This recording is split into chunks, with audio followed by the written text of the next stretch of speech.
Bah, la situation t'explique, c'est la situation. Un mec, il fait chier, il dort, moi je m'emmerde, tu peux pas te pointer, l'autre il va... 1983, Suzanne, l'histoire d'une adolescente de 16 ans. Un scénario d'Arlette Langman que Maurice Pialat met en scène et interprète avec Sandrine Bonner, Evelyne Kerr et Dominique Besnéard. Pas de les réveiller. Ah non, au contraire.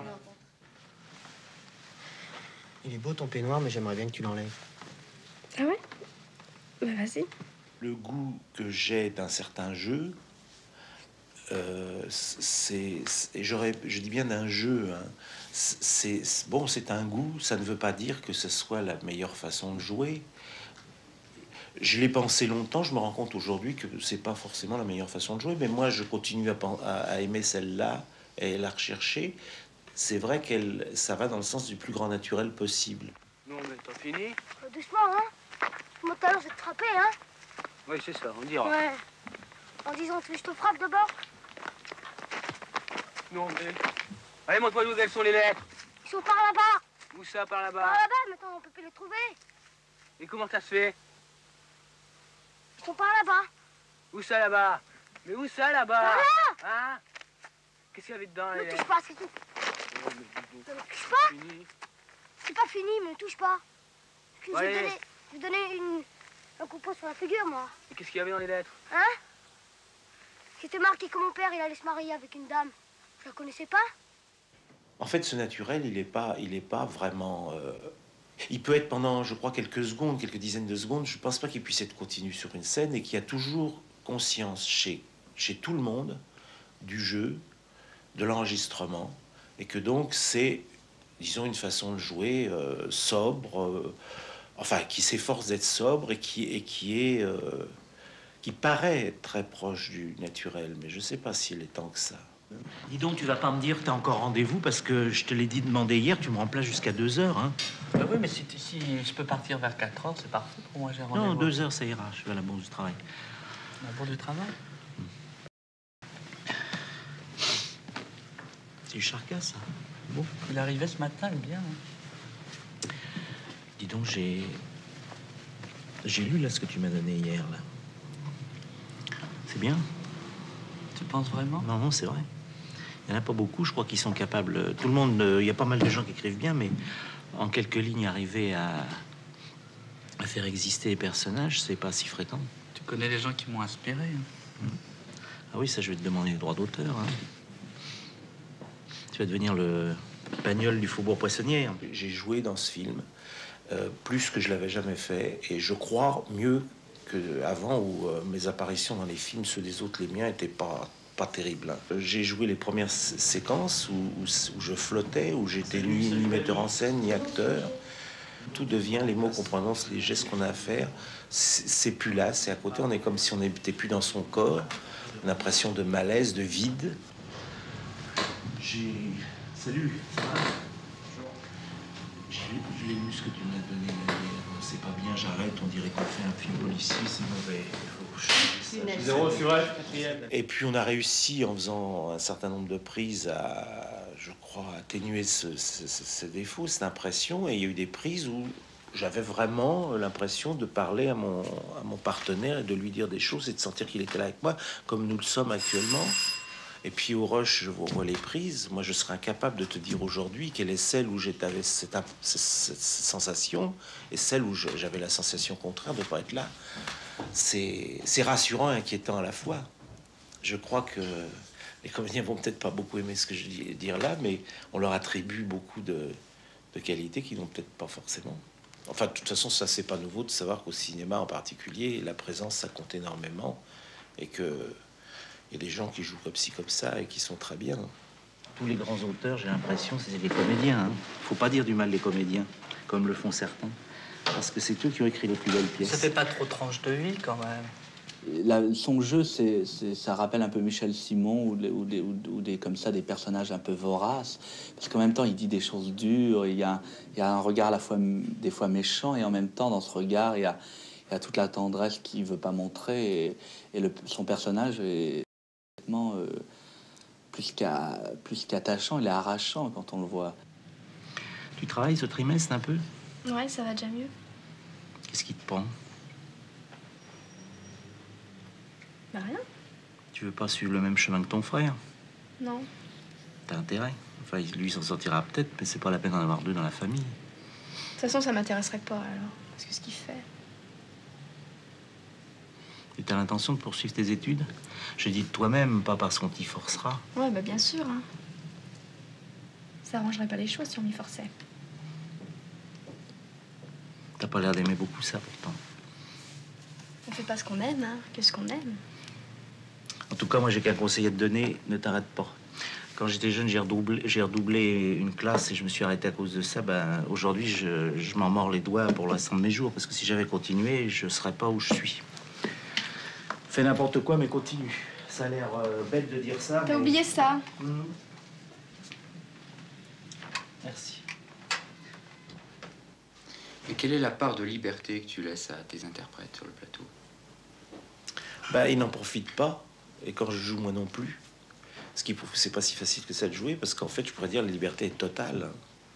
Il pourrait vraiment... Combien de fois j'ai dit, mais sauf aller de là à là et encore, ça dépend. Avec l'opérateur que j'avais là sur le film, il pouvait les suivre. C'est le type qui n'hésite pas à aller suivre les gens dans les gamelles s'il sent qu'il y a quelque chose d'intéressant. Après, on décide de savoir si on peut supporter de garder des projecteurs dans le champ, dans une scène, mais je veux dire, il n'y a pas de limite de champ. Bon, de les suivre dans les endroits où il n'y a plus de lumière, tout d'un coup de foutre le camp dans une pièce qui n'était pas prévue où on allait tourner. Bon, ceci, ça arrive rarement, mais on peut faire tout ce qu'on veut. Moi, souvent, je leur ai dit, je vous donne des indications, mais si vous faisiez le contraire, ou si vous jouiez une autre scène, pourquoi pas? Il n'a pas toujours bonne réputation parce que par rapport au système du cinéma où il faut faire un film en 10 semaines avec tant de minutes par jour, des fois on fait rien, puis le lendemain on fait 10 minutes de pellicule parce qu'il est inspiré. C'est comme un peintre, il veut toujours aller plus loin, et alors des fois, je sais pas, par rapport à lui-même, par rapport à son inspiration, par rapport à la tonalité des gens ce jour-là, par rapport à l'humeur du tournage, il y a un truc qui va éclater comme ça va pas éclater. Alors c'est là où on moyens nécessaires, mais parce que les gens, il suffit de venir 8 jours sur ou même 1 heure sur un tournage de Piala, les producteurs devraient venir, ils verraient que même si des fois il y a des heures perdues, il y a des heures tellement exceptionnelles où il se passe vraiment quelque chose qu'on voit pas sur les autres films. Il y en a une qui pendant qu'elle était avec la mère, parce que c'était très calme au début avec la mère, comme ça, il y avait rien. Parlaient de leur voyage, l'oncle Frédéric, tout. Ils restaient, bon, ils bougeaient un peu, puisqu'on reste pas près de la porte quand on rentre chez soi. Et il y en a une qui venait, c'était comme ça, il y en a une qui venait en disant, il n'y a plus de lumière, on a fait sauter les plombs. Parce que je voyais ça, vraiment, il n'y a pas de lumière. C'est pour ménager l'effet, que c'est juste quand elle allume la lampe pour se coucher ou se reposer, que, plof, elle découvre qu'il y a les deux en dessous. C'est vrai qu'on peut rentrer dans sa pièce sans voir forcément qu'il y a... C'est du vaudeville. Tu dis que tu te trouves depuis que tu fais des films à être quasiment dans la situation de faire sans arrêt un premier long métrage à chaque fois. Ça fait 10 ans que je pense ça. Oui, alors, explique. Oh, c'est simple. C'est le budget. Quand 10 ans, et c'est 15 maintenant, puisque le premier film j'ai fait en 68, ça fait donc 15 ans. Quand 15 ans après, 15 ans, c'est, je crois, j'ai lu ça une fois, le temps moyen que on constatait d'un métier très proche d'une autre, celui d'auteur dramatique. Un auteur dramatique, on avait constaté qu'en moyenne, ça tenait 15 ans. Hein. Donc en 15 ans, on doit avoir fait, après on vit que de sa réputation. Hein. En 15 ans, on doit avoir fait sa vie professionnelle, hein, sa réussite. On doit avoir 10, pour employer un terme, j'en vois pas, 10 qu'on avait à dire. Et au bout de 15 ans, puis il n'y a pas que dans le cinéma, la carrière de Napoléon, c'est à peu près ce temps-là aussi. Pour prendre un exemple illustre, on en trouverait des tas. Hein. Et je me retrouve 15 ans après, exactement, mais exactement. Sauf que bon, je connais quelques petites ficelles, je suis peut-être un petit peu moins serré, mais vraiment de rien. Exactement comme si j'étais en train de faire mon premier film. Bon, il doit venir beaucoup de moi, puisque la plupart de mes... confrères, si je peux les appeler comme ça, enfin, certains d'entre eux se démerdent mieux, ou d'autres c'est peut-être pire, mais on parle pas de talent, parce que le talent c'est indéfinissable, il n'y a pas d'état. C'est dur à avaler quand même, parce que je pense pas quand même que ce soit possible, ça vienne entièrement de moi. hein. Il y a un contexte historique, social, national. Mais bon, c'est comme ça. Et c'est absolument insupportable. On découvre aussi très rapidement que si on en vaut la peine, il faut des moyens pour tourner. Ou il faut pas de moyens du tout, mais on est vite dans le 8 mm, hein, Super 8, et c'est pas très supportable aussi. Ou alors, il faut les moyens. Il en faut pas forcément énormément, mais pas les moyens qu'on a pour faire un premier film. C'est pas des moyens, ça. C'est incroyable que quelqu'un comme moi, c'est un autre que moi qui devrait dire ça, mais enfin c'est incroyable qu'un type comme moi soit un marginal dans le cinéma français, ce qui est un comble, puisque le cinéma français est déjà un cinéma marginal, pour pas dire plus. Le cinéaste marginal d'un cinéma marginal, et ô combien marginal, c'est accablant, quoi. Ça coupe bras et jambes. Le tournage avec Piala, ça demande une très grande disponibilité, une présence quasi permanente, puis surtout une grande ouverture dans la mesure où Maurice ne dirige personne. Il induit. Il met en scène aussi bien les acteurs que les techniciens qui sont sur le plateau. L'ensemble des techniciens qui sont sur le plateau font partie de la scène. Et il n'indique pas grand-chose. Il a quelques points de repère comme ça dans sa tête, où il dit là il faudrait être très présent sur le visage de face ou des choses comme ça. D'ailleurs, quand on le fait pas, si on a trouvé autre chose, ça peut être aussi bien.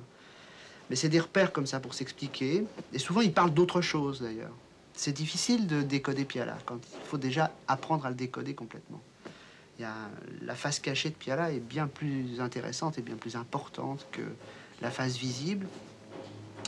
Et c'est ça qui est passionnant au tournage, d'essayer de comprendre exactement où il nous emmène, où il nous embarque, parce que c'est vraiment ça le mot. On se trouve embarqué dans une espèce de truc sur lequel on n'a pas d'habitude, on n'a pas de repère. Moi, j'aime bien, il était limite hors champ. Ah oui, bah c'est bien. Il est venu chercher ses cigares. Oui, non, mais il a allumé là-bas. Ouais. À le voir, moi, c'était bien, mais je me disais, il doit être hors champ. Oui, et la cigarette est hors champ, mais il a le dos dans... Ce que je trouve assez sympathique.